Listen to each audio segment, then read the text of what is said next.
So it was a big political weekend for the EFF and the Umkhonto weSizwe Party. The EFF had what it calls a successful third National People's Assembly, which culminated in the election of the party's top six. Then the MKP celebrated their one-year anniversary this weekend with the former President Jacob Zuma calling on the party supporters to agitate for electoral reform ahead of the 2026 local government elections. So let's take a closer look at these twin events, and political analyst Dr Levy Ndou and Sanet Solomon join me now. Good morning to both of you. Happy holiday, and I'm so glad I got you to work with me on this public holiday. Appreciate your time in advance. Julius Malema has now secured his third term as EFF president, elected unopposed by over 2,000 voting delegates.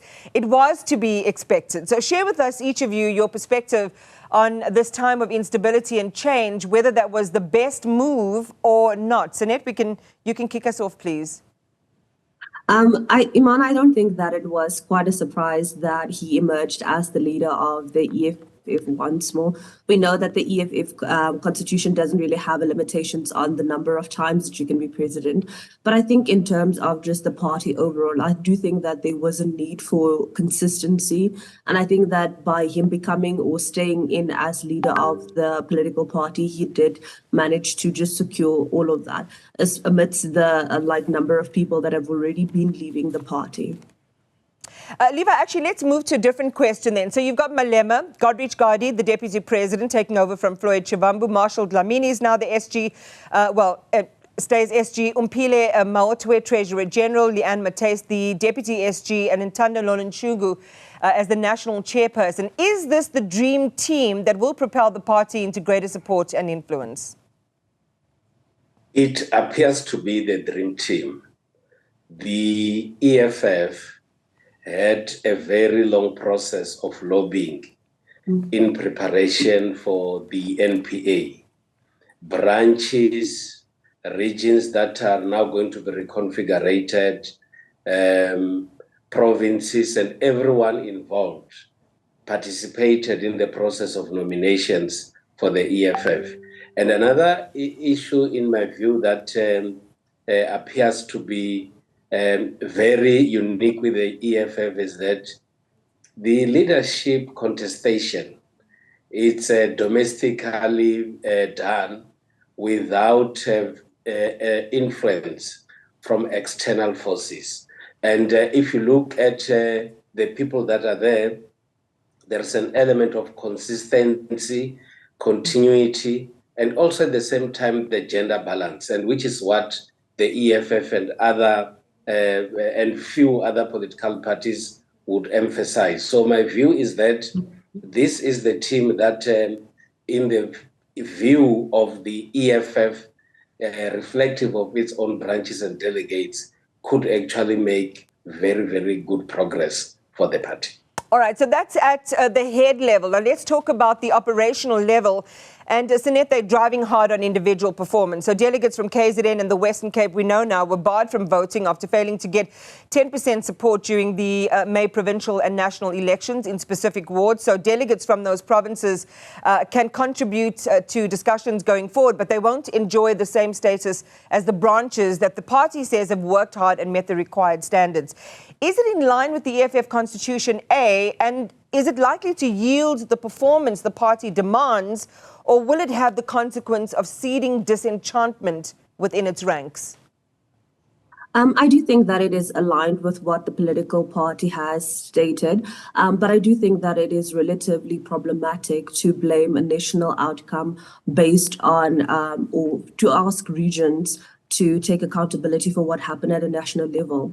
For example, the EFF didn't do as well in KZN, but it is not necessarily to their detriment or because they did anything wrong. It could just be that people were feeling more appealed or they felt more resonating with the ANC and possibly with the emergence of the MK party. Because for the longest time, the EFF served as an alternative in KZN. And all of a sudden, you had the new MK party, which was obviously a stronghold for President KZN is a stronghold for President Zuma. And so it made sense for people to vote in terms of that. I do think that people having less of a say in terms of specific regions and so on may be detrimental because they may have knowledge about that specific context that people who come from other structures in other provinces don't necessarily understand. I want to move, since you've raised the MKP, to them in just a moment. But, Levi, I want to ask if Mbuyiseni Ndlou's days inside the party seem numbered. It's irritating to Malema, the questions around his absence this weekend. He said, we're dealing with political issues here, not egoism or people who think they're bigger than the organization. The EFF will show them again it's bigger than all of them. Your thoughts? Indeed, it should be irritating for people to keep on asking the leadership about Dr. Ndlou's. But you will recall that after the second National Assembly, those who were not elected and become representatives, some of them had to be redeployed. And now that Ndlou's has not even been part of the third National People's Assembly, is not even elected in the highest structures of the party, and just the irritation that when you mention his name, the leadership of the EFF would demonstrate. It talks to a sour relationship between him and the EFF. And I expect that very, very soon we should be getting an announcement about Ndlou's. Another factor that we need to note is that Dr. Ndlou's is the deployee of the EFF in the National Parliament. And obviously, people will always want to know exactly what is happening with him, and especially with the departure of some people who are very close to him, leaving the EFF to other political parties. Okay, so as you say, we should expect an announcement. Let's see what happens there. So, Sanet, the MKP had an interesting one-year anniversary turnout yesterday in the 58,000-seater stadium. The Moses Mabhida Stadium wasn't packed, but the party did win more than 4 million votes in the May election. Was this due to delays in getting on with things, because we know the program was significantly delayed, and the hot weather, or something else? I think it could be a number of factors. Obviously, the hot weather. I do think the delay in terms of the program, but I don't necessarily think that the filling up of a stadium definitely resonates or actually highlights whether or not a political party would be doing well going forth. I think that those who could show up did. I also think that this is an interesting time of the year where a lot of people could be traveling to see family. They have other commitments. We know that in some provinces, a lot of ceremonies and other events take place during this time of the year. So I think that that could have also possibly fed into the outcome that we saw. All right, then Zuma said, Levi, in the short period of a year, we've moved our people closer to the centuries-long goal of total liberation, also celebrating a year of bold decisions as we continue our journey towards a truly liberated South Africa. What do you think he was talking about? Well, I think the message by the MKP has always been that they want to bring all the black parties together so that they are able to fight colonialism and imperialism. And I think it's talking to the strategies that the MKP has actually developed to galvanize support amongst the traditional leaders, religious people, rural-based people, and actually talk to what you think is actually in the heart of these people.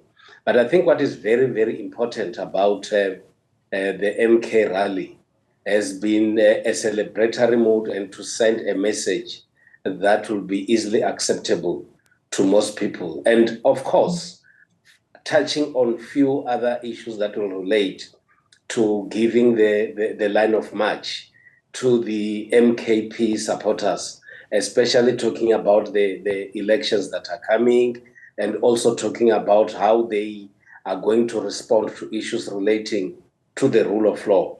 And at the same time, I also felt that Jacob Zuma appeared to be overwhelmed by addressing a rally, and that's why in most instances you couldn't tell whether there is a script that is being followed, because it was actually a celebratory occasion, and indeed one expected such to happen.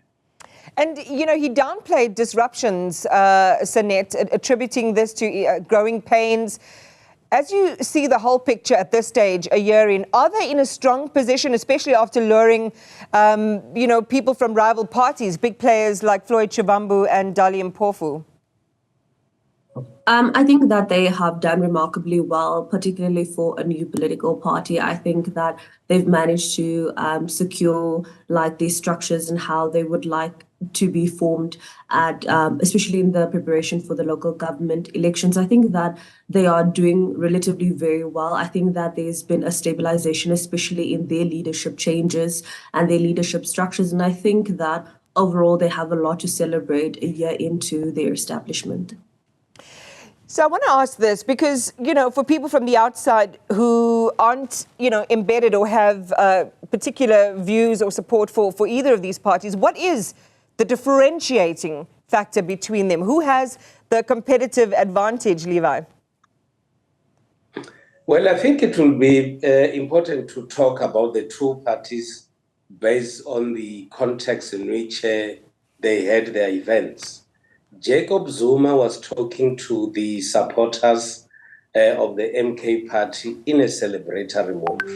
And that is why you would have as many people as possible, some even not necessarily members of the MKP. And he had to do his best also to try and woo other people into joining the MKP.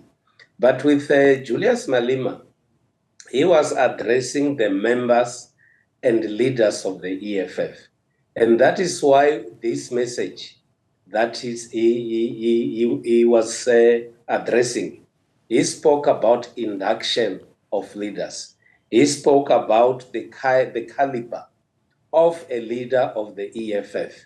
He spoke about the program of action of the economic freedom fighters because he was talking to the leaders and people who must be very much central in the implementation of the program of action of the party. And of course, if you look at the 10-year celebration that took place last year, the mood was celebratory, a little bit similar to what happened yesterday with the MKP. And of course, in all these events, you try your best to portray your party very positively so that an ordinary onlooker should feel interested and want to understand more about your political party. All right, Sanet, I'm going to give it to you to close us out very quickly. How then do you see the rivalry play out between these two? And ultimately, what is in it for the voters? I think that these two political parties obviously share a lot of common sentiment, but I do think that they are relatively different. We all know that obviously Julius Malema used to serve as the leader of the Youth League during the time when Jacob Zuma was the president of the ANC. So I think that there's a lot that goes into that as well. And obviously they have different leadership styles. And I just think that going into the local government elections, I think that Zuma is familiar with Malema's leadership styles. I think that he's familiar with his tactics and so on. And I think that he is going to be using that against him.